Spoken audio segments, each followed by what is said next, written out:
안녕하세요. 김성길 목사와 함께하는 사람 이야기 제2단원의 G7 과정입니다. 전 시간에 이어서 제20-2회가 되겠습니다. 20장에서는 우리가 무엇을 생각할 것인가 14번째로 변화를 추구하라. 그래서 변화가 없이 행복도 성공도 없다. 그래서 우리가 변화를 생각하라 하는 주제로 우리가 지금 나누고 있습니다. 자, 전 시간에는 변화의 필요성을 인식해야 한다. 그래서 변화가 없어서 망한 사람들이 많죠. 그래서 성경에서도 변화해야 될 시기에 변화하지 않는, 그래서 실패한 사람들의 이야기를 우리가 좀 살펴봤습니다. 이 시간에는 변화를 통해서 또 성공한 사람들의 이야기를 좀 살펴보려고 합니다.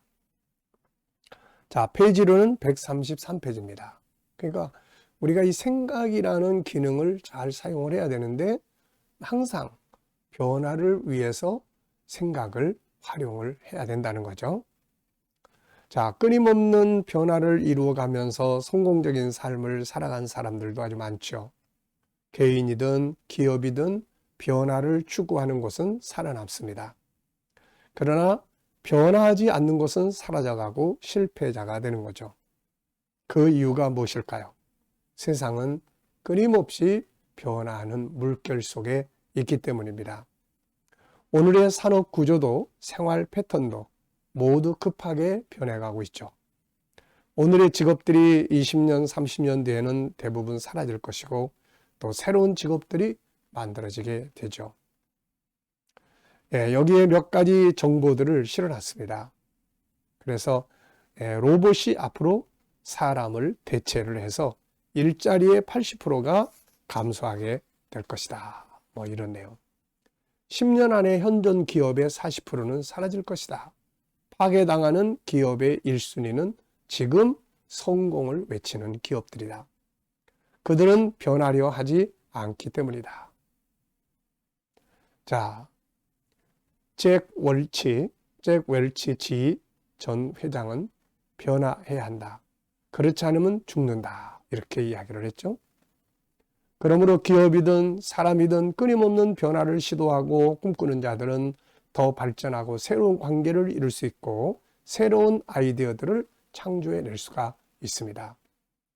그러나 변화를 두려워하거나 변화하지 않으려고 하거나 익숙함 속에 그냥 그대로 젖어서 흘러가거나 또 항상 같은 틀 안에서 반복해서 가거나 이건 얼마 가지 않으면 다 도태될 수밖에 없게 되는 거죠. 열왕기하 7장에 나오는 네 문둥병자는 변화를 시도해서 살아남은 사람들이죠. 그들은 지금 굶어 죽게 될 위기에 처해 있었습니다. 그런데 그들은 그 자리에 머물러 있지 않고 아람 진영, 다시 말하면 적군의 진영으로 가자고 결심을 하죠. 목숨을 건 새로운 변화를 시도한 거죠. 결국 이 새로운 변화는 기적을 만들었고 자기들도 살고 사마리아 성의 사람들도 모두 살리는 1등 공신이 될 수 있었습니다. 누가복음 15장에 나오는 탕자 역시 새로운 변화를 시도해서 지난날 누리던 영광을 다시 찾은 사람이죠. 그는 아버지 집을 떠나 가진 걸 모두 탕진하는 잘못을 범했지만 그 자리에 그대로 머물면서 후회만 하지 않고 새로운 변화를 시도했죠. 자기의 지위를 아들에서 종으로 낮추고 다시 아버지 집으로 돌아가는 변화를 시도합니다. 그리고 성공했죠. 변화를 시도해야 합니다. 그래야 살 수 있고 발전할 수가 있게 되는 거죠. 개인의 삶이든 비즈니스든 또 우리가 하는 업무든 가정이든 교회든 뭐 사회든 모든 것은 변화해야만 살아남을 수가 있게 되는 거죠. 그래서 성경은 끊임없는 변화를 권고하고 있습니다. 에베소 4장 13절부터 보면 우리가 다 하나님의 아들을 믿는 것과 아는 일에 하나가 되어 온전한 사람을 이루어 그리스도의 장성한 분량이 충만한 데까지 이르리니 오직 사랑 안에서 참된 것을 하여 범사에 그에까지 자랄지라. 성장이라는 것, 변화를 가리키는 말이죠. 디모데전서 4장 15절에는 이 모든 일에 전심전력하여 너의 성숙함을 모든 사람에게 나타나게 하라. 자, 예수 그리스도 그리고 성령의 역사는 항상 우리의 변화를 위해 역사하고 있죠. 바울 사도는 그리스도 안에서 자기의 변화를 설명을 합니다.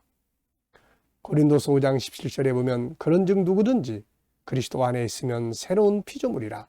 이전 것은 지나갔으니 보라 새 것이 되었도다. 사람들은 익숙함에 젖어 있는 걸 좋아해요. 그걸 떠나는 걸 두려워합니다. 애굽이 종살이를 했지만 애굽에서 떠나는 걸 사람들은 두려워했어요. 종이지만 그 자리가 익숙한 거예요. 그런데 그냥 있으면 결국은 다 같이 망하게 되는 거죠. 자, 그래서 두 번째는 변화하고자 하는 의지가 필요합니다. 작심삼일, 용두삼위, 의지가 강하지 않으면 다 이렇게 되죠. 오히려 손해만 봅니다. 변화하겠다고 도구만 잔뜩 사다가 놓고 얼마 안 가서 그만두면 손해만 보게 되는 거죠. 많은 사람들이 남의 말을 듣거나 어떤 순간적인 충동에 매여서 변화를 시도하지만 작심삼일인 경우가 아주 많습니다. 그래서 끊임없이 자신의 변화를 생각하고 외쳐야 합니다. 자신의 뇌가 변화의 의지를 잊어버리지 않도록 계속해서 자기의 뇌를 세뇌시켜야 하는 거죠. 그래서 매일 자기가 변화하고자 하는 것들을 외치기 시작을 해야 합니다. 나는 변화해야 한다. 나는 변화될 것이다. 나는 변화하고 있다. 이것을 하루에 수십 번씩 외쳐봐야 합니다. 나의 생각의 기능이 1순위로 이것을 떠올려 줄 수 있도록 강하게 입력하는 게 중요하죠. 그리고 세 번째는 변화의 영역을 설정을 해야 합니다. 변화를 시작하기 위해서는 변화해야 될 영역을 잘 찾아야죠.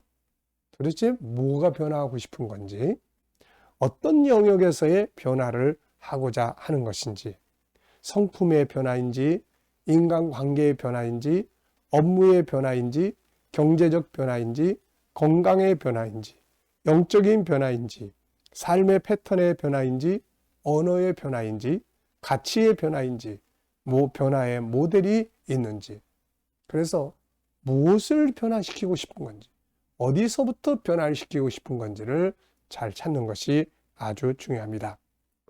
네 번째는 현재에서 어디로 어떤 변화를 추구할 것인지에 대한 변화의 목표가 분명해야 합니다. 어떤 상태에서 어떤 상태로 변화하고 싶은지를 설정을 해야 되는 거죠.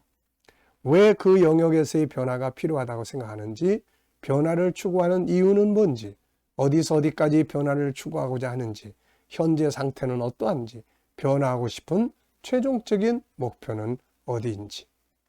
최종적인 목표를 정했으면 이것을 이루기 위해서 가야 될 과정의 목표를 또 정할 수 있어야 합니다. 1단계는 어디서부터 어디까지 가고, 2단계는 어디서부터 어디까지 가고, 3단계는 어디서부터 어디까지 가야 되는지에 대한 과정 목표가 만들어져야 되는 것이죠. 자, 이러한 것들을 통해서 우리는 새로운 변화를 시도할 수 있고 또 새로운 변화를 만들어 갈 수가 있게 되는 것입니다. 자, 이제는 우리의 생각에다가 내가 좀 변화할 수 있게끔 변화에 대해서 생각 좀 해줘. 변화에 대한 자료 좀 꺼내줘. 변화란 무엇인지, 지금 나에게 어떤 변화가 필요한지, 변화하기 위해서 무엇가 필요한 건지, 목표는 어디까지 정해야 되는지 생각에다가 다 맡겨가지고 이것을 찾아서 활용할 수 있도록. 자, 변화하지 않으면 도태되게 됩니다.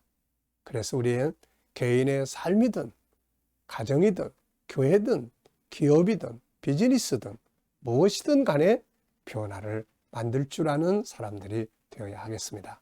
자, 이 시간 말씀은 여기까지 하고 마치겠습니다. 감사합니다.